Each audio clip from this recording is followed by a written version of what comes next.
Ómar, 4 leiklitu, hann reyndist ykkur dýrkeyptur. Akkur er þetta andleysi á lokasprettinu? Við bara tjókuðum á móti svæðinu. Það er bara ósköp einfalt. Við urðum eitthvað hrættir þegar fyrstu skotin duttu ekki onni og vorum þá að leita næsta manni til þess að skora. Þorðum ekki að gera það sjálfur, við vorum alltaf ætla að stela sig einhver annar myndi gera það fyrir okkur og þessi pirringur og svona ráðleysi færði þessi smá yfir í vörnina og þá leyfðu okkur smá dýrkeypt mistök og þeir bara refsuðu harkalega.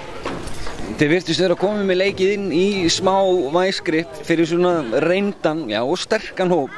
Er það kannski svona mesta svekkjalsið að hafa slakað á klóni?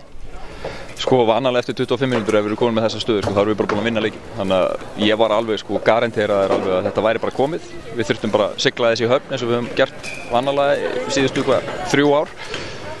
En mér finnst eiginlega við töpuðum bara á móti Svæðisvörn. Við töpuðum ekki á móti Njarðvík, við töpuðum bara á móti Svæðisvörn. Við töpuðum á móti sjálfum okkur bara á móti 2-3 Svæðisvörn. Fyrstu Svæðisvörnin sem er kennd. Það er bara hræðilegt. Leikur 2 í Njarðvíkinni. Hvað ætlið þið að laga fyrir hann? Spila móti 2-3 Svæðisvörn. Það er bara það eina sem við þurfum að fara yfir, ekkert annað. Hvernig finnst þið liðin matchast upp svona maður fyrir mann? Þið virðist vera að vinna í yfirvinnu þarna þú og Sigurður á móti þessum sterka og þunga miðherja þeirra?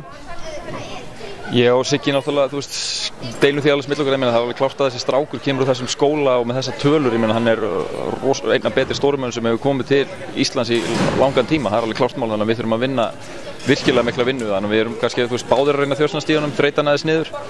Annars held ég að þessi lið matchi bara rosalega skemmtilega upp á móti hver öðrum, það er bara eiginlega spurningi hver hefur sjálfstraustið, hver vinnur. Það er ekkert mikið flóknara en það.